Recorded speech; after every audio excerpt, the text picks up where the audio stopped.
सुर में गाना सीखिए पाधानीसा ऐप के साथ। AI powered personal music teacher from Saregama.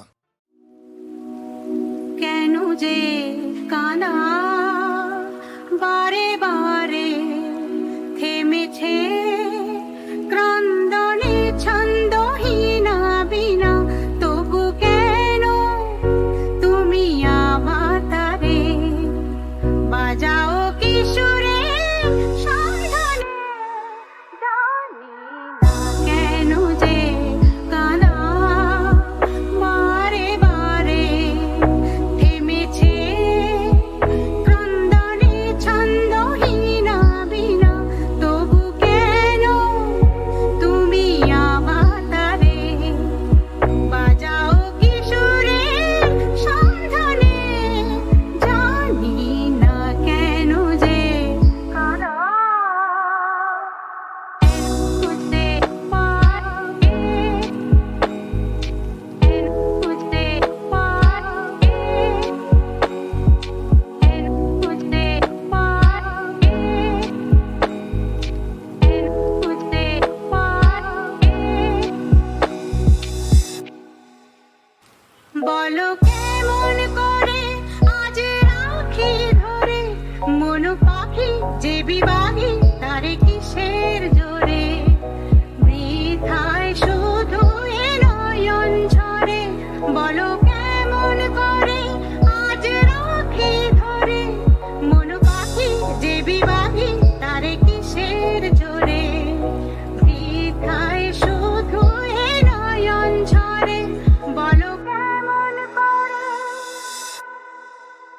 চলে গেছে সরে যারা দূরে, সুরে সুরে ডেকো না কেন যে কানা বুঝতে পারে, বুঝতে পারে, বুঝতে পারে, বুঝতে পারে।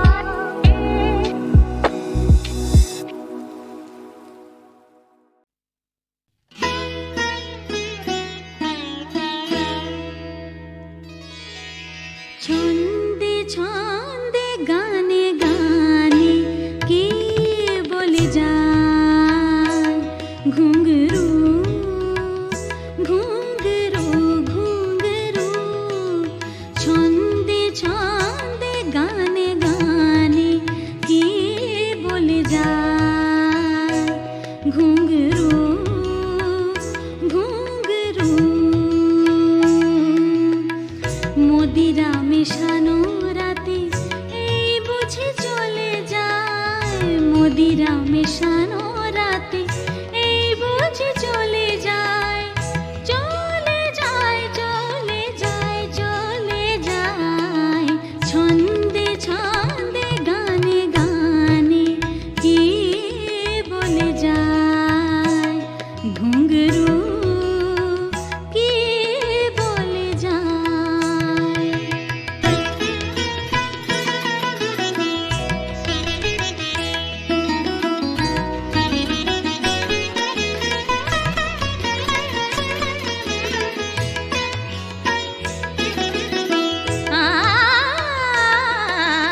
ছন্দবন্দি ঘুঙরুতে খোলো তাকে ঝংকারেতে, আ আ আ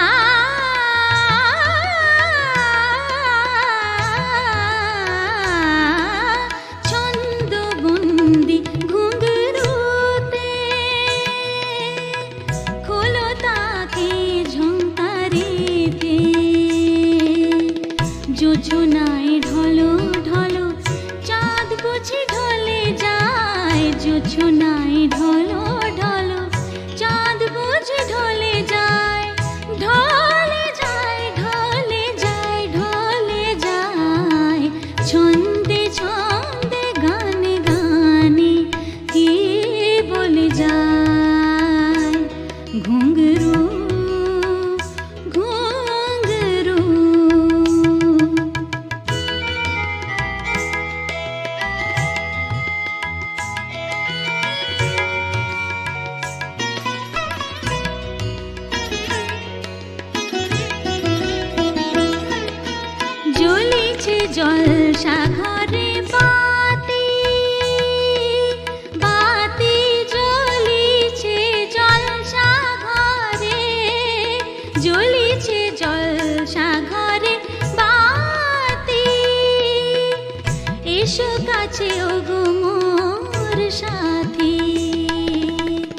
প্রেমেরও আগুনে আজ সবে যেন জ্বলে যায়, প্রেমেরও আগুনে আজ সবে যেন জ্বলে যায়, জ্বলে যায়, জ্বলে যায়, জ্বলে যায়।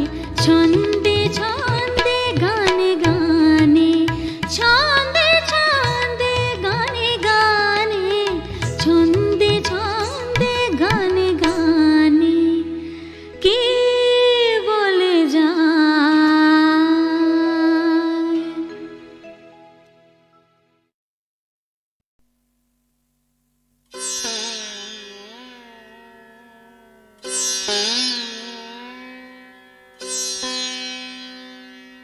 হারিয়ে গেছো অন্ধকারে, পাইনি খুঁজে আর আজকে তোমার আমার মাঝে সপ্ত পারাবার। আজকে তোমার জন্মদিন, স্মরণ বেলায় নিদ্রাহীন, হাতড়ে ফিরি হারিয়ে যাওয়ার অকুল অন্ধকার। এই সে হেথাই হারিয়ে গেছে কুড়িয়ে পাওয়া হার। শূন্য ছিল নিতল দিঘির শীতল কালো জল, কেন তুমি ফুটলে সেথা ব্যথার নীলোৎপল। আধার দিঘির রাঙলে মুখ, নিটোল ঢেউয়ের ভাঙলে বুক, কোন পূজারি নিল ছিঁড়ে ছিন্ন তোমার দল। ঠেকেছে আজ কোন দেবতার কোন সে পাষাণ তল। অস্ত খেয়ার হারামানিক বোঝাই করা না, আসছে নি তুই ফিরিয়ে দেওয়ার উদয়ে পারের গাঁ। ঘাটে আমি রই বসে, আমার মানিক কই গোসে, পাড়াপাড়ের ঢেউ দোলানি হানছে বুকে ঘা। আমি খুঁজি ভিড়ের মাঝে চেনা কমল পা। বইছে আবার চৈতি হাওয়া, গুমড়ে ওঠে মন, পেয়েছিলাম এমনি হাওয়ায় তোমার পরশন। তেমনি আবার মহুয়া মৌ, মৌমাছিদের কৃষ্ণা বউ, পান করে ওই ঢুলছে নেশায় দুলছে মহুল বন। ফুল শৌখিন দক্ষিণ হাওয়ায় কানন উচাটন, পড়ছে মনে টগর চাঁপা বেল চামেলি জুঁই। মধুপ দেখে যাদের শাখা আপনি যেত নই। হাসতে তুমি দুলিয়ে ডাল, গোলাপ হয়ে ফুটত গাল। থলকমলি আউড়ে যেত তপ্ত ওগাল ছুঁই। বকুল শাখা ব্যাকুল হতো টলমলাত ভুঁই। চৈতি রাতের গাইত গজল বুলবুলিয়ার বর, দুপুর বেলায় চবুতরায় কাঁদত কবুতর। ভুঁই তারকা সুন্দরী সজনে ফুলের দল ঝরি, থোপা থোপা লাজ ছড়াতো দোলন খোঁপার পর। ঝাঁঝাল হাওয়ায় বাজত উদাস মাছরাঙার স্বর। পিয়াল বনায় পলাশ ফুলের গেলাস ভরা মৌ, খেত মধুর জড়িয়ে গলা সাঁওতালিয়া বউ। লুকিয়ে তুমি দেখতে তাই বলতে আমি অমনি চাই। খোঁপায় দিতাম চাঁপা গুজে, ঠোঁটে দিতাম মৌ। হিজল শাখায় ডাকত পাখি, বউ গো কথা কৌ। ডাকত ডাহুক জল পায়রা, নাচত ভরা বিল। জোড়া ভরু ওরা যেন আসমানে গাংচিল। হঠাৎ জলে রাখতে পা, কাজলা দিঘির শিউড়ে গা। কাঁটা দিয়ে উঠত মৃণাল, ফুটত কমল ঝিল। ডাগর চোখে লাগত তোমার সাগর দিঘির নীল। উদাস দুপুর কখন গেছে, এখন বিকাল যায়। ঘুম জড়ালো ঘুমতি নদীর ঘুমুর পরা পায়। শঙ্খ বাজে মন্দিরে, সন্ধ্যা আসে বন ঘিরে। ঝাউয়ের শাখায় ভেজা আধার কে পিঁজেছে হায়। মাঠের বাঁশি বন উদাসী ভীমপলাশি গায়। বউল্লাজি বাউল হলো আমরা তফাতে, আম্মুকুলের কুঁচি কাঠি দাও কি খোপাতে। ডাবের শীতল জল দিয়ে মুখ মাজো কি আর প্রিয়ে। প্রজাপতির ডানা ঝরা সোনার টোপাতে, ভাঙা ভুরু দাও কি জোড়া রাতুল সোহাতে। বউল ঝরে ফলেছে আজ থলো থলো আম, রসের পীড়ায় টসটসে বুক ঝুরছে গোলাপ জাম, কামরাঙারা রাঙল ফের পীড়ন পেতে ওই মুখের, স্মরণ করে চিবুক তোমার বুকের তোমার থাম, জামরুলে রস ফেটে পড়ে হায় কেতে বেদাম। করেছিলাম চাউনি চয়ন নয়ন হতে তোর, ভেবেছিলুম গাঁথব মালা পাইনে খুঁজে ডোর। সেই চাহনি নীলকমল ভরল আমার মানস জল, কমল কাটার ঘা লেগেছে মর্মমূলে মোর, বক্ষে আমার তুলে আঁখির সাত নরিহার লোর। তোরি আমার কোন কিনারায় পাইনে খুঁজে কুল, শরণ পারের গন্ধ পাঠায় কমলা নেবুর ফুল। পাহাড় তলির শাল বনায় বিষের মতো নীল ঘনায়, সাঁঝ পড়েছে ওই দ্বিতীয়ার চাঁদ ইহুদি দোল। হায় গো আমার ভিন গায়ে আজ পথ হয়েছে ভুল। কোথায় তুমি কোথায় আমি, চৈতে দেখা সেই, কেঁদে ফিরে যায় যে চৈত তোমার দেখা নেই। কণ্ঠে কাঁদে একটি স্বর, কোথায় তুমি বাঁধলে ঘর, তেমনি করে জাগছ কি রাত আমার আশাতেই। কুড়িয়ে পাওয়া বেলায় খুঁজি হারিয়ে যাওয়া খেই। পারাপারের ঘাটে প্রিয় রইলু বেঁধে না, এই তরিতে হয়তো তোমার পড়বে রাঙা পা। আবার তোমার সুখ ছোঁয়ায় আকুল দোলা লাগবে নাই, এক তরিতে যাব মোরা আর নাহারা গাঁ। পারাপারের ঘাটে প্রিয় রইলু বেঁধে না।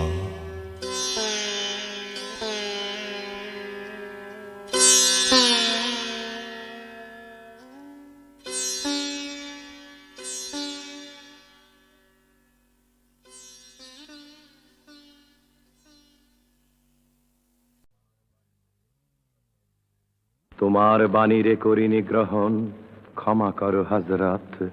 ভুলিয়া গিয়াছি তব আদর্শ, তোমার দেখানো পথ, ক্ষমা করো হযরত। বিলাস বিভব দলিয়াছ পায়, ধুলি সম তুমি প্রভু। তুমি চাহো নাই আমরা হইব বাদশা নওয়াব কভু। এই ধরনীর ধন সম্ভার, সকলের তাহে সম অধিকার। তুমি বলেছিলে ধরণীতে সবে সমান পুত্রবৎ, ক্ষমা করো হযরত। তোমার ধর্মে অবিশ্বাসীরে তুমি ঘৃণা নাহি করে, আপনি তাদের করিয়াছ সেবা ঠাঁই দিয়ে নিজ ঘরে। ভিন ধর্মীর পূজা মন্দির ভাঙিতে আদেশ দাওনি হে বীর। আমরা আজিকে সহ্য করিতে পারি না কো পরমত, ক্ষমা করো হযরত। তুমি চাহো নাই ধর্মের নামে গ্লানিকর হানাহানি, তলোয়ার তুমি দাও নাই হাতে, দিয়াছ অমর বাণী। মোরা ভুলে গিয়ে তব উদারতা, সার করিয়াছি ধর্মান্ধতা। বেহেশত হতে ঝরে না কো আর তাই তব রহমত। তোমার বাণীরে করি নিগ্রহণ, ক্ষমা করো হযরত। ভুলিয়া গিয়াছি তব আদর্শ, তোমার দেখানো পথ, ক্ষমা করো হযরত। পরবর্তী রচনা সমাধান। আপনার, আমার, আমাদের প্রত্যেকের দৈনন্দিন জীবনের ভীষণ চেনা একটি ছোট্ট অনুভবের কাহিনী। সমাধান। আমাদের রোজকার জীবনে একটা মহা সমস্যা দেখা দিয়েছে। আজকাল অবশ্য সবকিছুকেই আমরা মহা আখ্যা দিতে অভ্যস্ত হয়েছি। মহা লেবুওয়ালা সাবান, মহা তাজগিওয়ালা শ্যাম্পু, মহাশক্তিধর ডিটারজেন্ট, এই রকম সবই এখন মহা। আমাদের রোজকার জীবনে যে সমস্যাটা মাথা চাড়া দিয়েছে সেটাও ওই রকম মহাই। সমস্যায় পড়লে সবাই যা করে আমিও তাই করলাম। সমস্যাটা সকলকে জানানোর জন্য ছটফট করতে লাগলাম। প্রথমে শেষদাকে ফোন করলাম। সল্টলেকে শেষদার মস্ত বাড়ি, রান্নাঘরে বাথরুমে সাদা মার্বেল, ছাতে মহার্ঘ বাগান। শেষদা বাড়ি ছিল না। বৌদি ফোন ধরল। হ্যালো, কে ও ভম্বল? কি খবর? তুমি তো আর আসোই না। শোনো বৌদি, আমার একটা সমস্যা হয়েছে। জানি জানি, অলরেডি শুনেছি, কিন্তু ভম্বল আমরা তো এবার পঞ্চমীর দিনই চলে যাচ্ছি। জানো তো, এবার আমরা উটি যাচ্ছি। ভাবলেই আমার গায়ে কাঁটা দিচ্ছে। কত সিনেমার শুটিং হয়েছে ওখানে। জানো তো, উটিতে না মিঠুনের একটা হোটেল আছে। ফোন ছেড়ে দিলাম, মেজদাকে ফোন করলাম। মেজদা অধ্যাপক মানুষ, ঘোরতর বিপ্লববাদীও বটে। গলার আওয়াজ অমিতাভ বচ্চনের মতো গম্ভীর। হ্যালো, কে ভম্বল? কি তোর সে সমস্যা? হ্যাঁ হ্যাঁ শুনেছি, বাট আই এম হেল্পলেস। পুজোর পরেই আমাদের একটা কনফারেন্স আছে বম্বেতে, তাই এবার আমরা পুজোর ছুটিতে সবাই বম্বেই যাচ্ছি। একেবারে কনফারেন্স সেরে ফিরবো। এবারটা তুই একটু ম্যানেজ করে নে ভম্বল। ফোন কেটে গেল। আমি আমার একমাত্র বোন তপতিকে ফোন করলাম। তপতিকে আমি টেপি বলে ডাকি। টেপি, তুই অন্তত আমার সমস্যাটা ছোড়দা প্লিজ। তুই এই সমস্যাটা আমাকে ট্রান্সফার করিস না। তুই তো জানিস গত 3 বছর আমরা কোথাও যেতে পারিনি। ওর তো ছুটিই মেলে না। প্লিজ ছোড়দা, এবার আমরা আন্দামান যাচ্ছি। তোর ভাগ্নে ভাগ্নিরাও খুব নেচে উঠেছে। প্লিজ ছোড়দা। ফোন রেখে দিলাম। পাবলিক বুথ, অনেকগুলো পয়সা গচ্ছা গেল। বুথ থেকে বেরোতে পাড়ার অনিমেষদার সঙ্গে দেখা হলো। কিরে ভম্বল, এত রোগা হয়ে গেছিস কেন? এখনো চাকরি বাকরি কিছু হলো না? তোর দাদারা সব বিগ শট।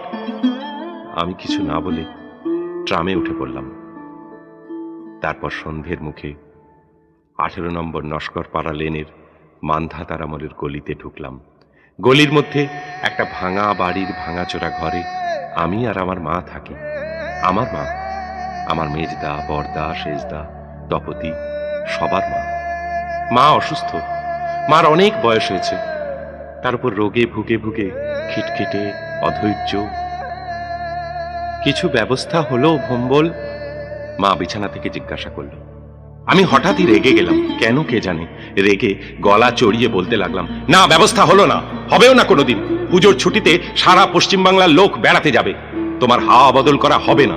তোমার ছেলেরা যে যার বউ বাচ্চা নিয়ে ভারত ভ্রমণে যাচ্ছে, তাদের সকলের বাড়িতে তালা।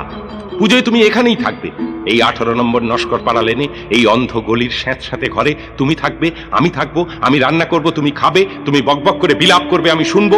কলকাতা শুদ্ধ লোক পুজোয় ঠাকুর দেখতে বেরোবে। আমি আমার টিউশনির টাকায় তোমার ওষুধের জন্য মেডিকেল স্টোরে লাইন দেব। আর ষষ্ঠী, সপ্তমী, অষ্টমী, নবমী সব কেটে যাবে। বলতে বলতে খেয়াল ছিল না, হঠাৎই দেখলাম আমার খিটখিটে বুড়ি মা অঝরে কাঁদছে। কি হলো মা? মা উত্তর না দিয়ে আমার দিকে সেই দৃষ্টিতে তাকালো জল্লাদের খাঁড়ার দিকে, যেরকম আর্ত চোখে তাকায় বলির পশু। তারপর 2 দিন মা আর কোনো কথা বলেননি। কাল ভোরে আমার মা মারা গেলেন। আমি এখন একা। পুজো আসছে, বাতাসে শিউলির গন্ধ। আমার দাদারা, বোনেরা সবাই ভারতবর্ষের নামি দামি মন্দিরে ভক্তি ভরে পুজো দিচ্ছে, প্রণাম করছে। আমি মার শূন্য খাটে একা বসে আছি। একতলার এই ছোট্ট ঘরটায় কেমন যেন মায়ের শরীরের গন্ধ। পুজো আসছে। মা 18 নম্বর নস্করপাড়া লেন ছেড়ে একটু হাওয়া বদল করতে যেতে চেয়েছিল। এখন শরতের হাওয়ায় হাওয়ায় শুধুই মায়ের গায়ের গন্ধ।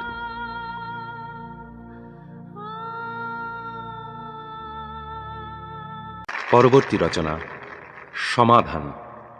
আপনার, আমার, আমাদের প্রত্যেকের দৈনন্দিন জীবনের ভীষণ চেনা একটি ছোট্ট অনুভবের কাহিনী। সমাধান। আমাদের রোজকার জীবনে একটা মহা সমস্যা দেখা দিয়েছে। আজকাল অবশ্য সবকিছুকেই আমরা মহা আখ্যা দিতে অভ্যস্ত হয়েছি। মহা লেবুওয়ালা সাবান, মহা তাজগিওয়ালা শ্যাম্পু, মহাশক্তিধর ডিটারজেন্ট, এই রকম সবই এখন মহা। আমাদের রোজকার জীবনে যে সমস্যাটা মাথা চাড়া দিয়েছে সেটাও ওই রকম মহাই। সমস্যায় পড়লে সবাই যা করে, আমিও তাই করলাম। সমস্যাটা সকলকে জানানোর জন্য ছটফট করতে লাগলাম। প্রথমে সেজদাকে ফোন করলাম। সল্টলেকে সেজদার মস্ত বাড়ি, রান্নাঘরে, বাথরুমে সাদা মার্বেল, ছাতে মহার্ঘ বাগান। সেজদা বাড়ি ছিল না। বৌদি ফোন ধরল। হ্যালো, কে ভম্বল? কি খবর? তুমি তো আর আসোই না। শোনো বৌদি, আমার একটা সমস্যা হয়েছে। জানি জানি, অলরেডি শুনেছি, কিন্তু ভম্বল আমরা তো এবার পঞ্চমীর দিনই চলে যাচ্ছি। জানো তো, এবার আমরা উটি যাচ্ছি। ভাবলেই আমার গায়ে কাঁটা দিচ্ছে। কত সিনেমার শুটিং হয়েছে ওখানে। জানো তো, উটিতে না মিঠুনের একটা হোটেল আছে। ফোন ছেড়ে দিলাম, মেজদাকে ফোন করলাম। মেজদা অধ্যাপক মানুষ, ঘোরতর বিপ্লববাদীও বটে। গলার আওয়াজ অমিতাভ বচ্চনের মতো গম্ভীর। হ্যালো, কে ভম্বল? কি ও, তোর সে সমস্যা? হ্যাঁ হ্যাঁ শুনেছি, বাট আই এম হেল্পলেস। পুজোর পরেই আমাদের একটা কনফারেন্স আছে বম্বেতে, তাই এবার আমরা পুজোর ছুটিতে সবাই বম্বেই যাচ্ছি। একেবারে কনফারেন্স সেরে ফিরবো। এবারটা তুই একটু ম্যানেজ করে নে ভম্বল। ফোন কেটে গেল। আমি আমার একমাত্র বোন তপতিকে ফোন করলাম। তপতিকে আমি টেপি বলে ডাকি। টেপি, তুই অন্তত আমার সমস্যাটা ছোড়দা প্লিজ।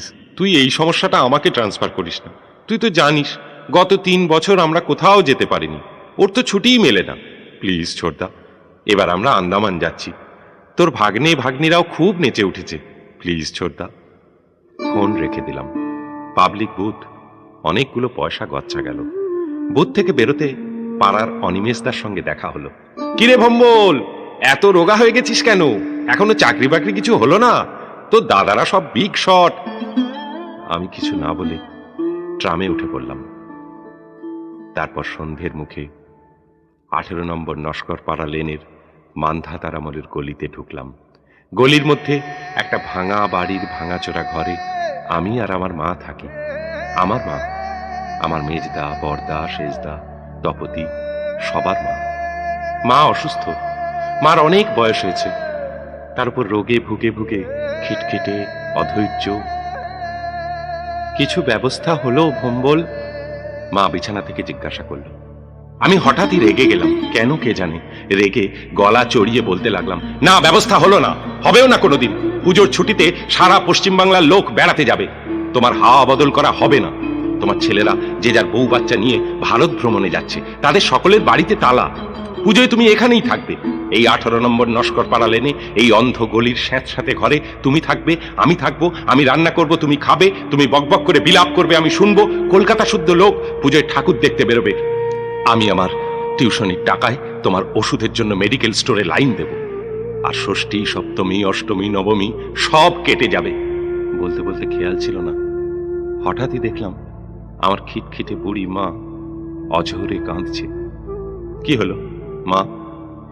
মা উত্তর না দিয়ে আমার দিকে সেই দৃষ্টিতে তাকালো জল্লাদের খাঁড়ার দিকে, যেরকম আর্ত চোখে তাকায় বলির পশু। তারপর 2 দিন মা আর কোনো কথা বলেননি। কাল ভোরে আমার মা মারা গেলেন। আমি এখন একা। পুজো আসছে, বাতাসে শিউলির গন্ধ। আমার দাদারা, বোনেরা সবাই ভারতবর্ষের নামি দামি মন্দিরে ভক্তি ভরে পুজো দিচ্ছে, প্রণাম করছে। আমি মার শূন্য খাটে একা বসে আছি। একতলার এই ছোট্ট ঘরটায় কেমন যেন মায়ের শরীরের গন্ধ। পুজো আসছে। মা 18 নম্বর নস্করপাড়া লেন ছেড়ে একটু হাওয়া বদল করতে যেতে চেয়েছিল। এখন শরতের হাওয়ায় হাওয়ায় শুধুই মায়ের গায়ের গন্ধ।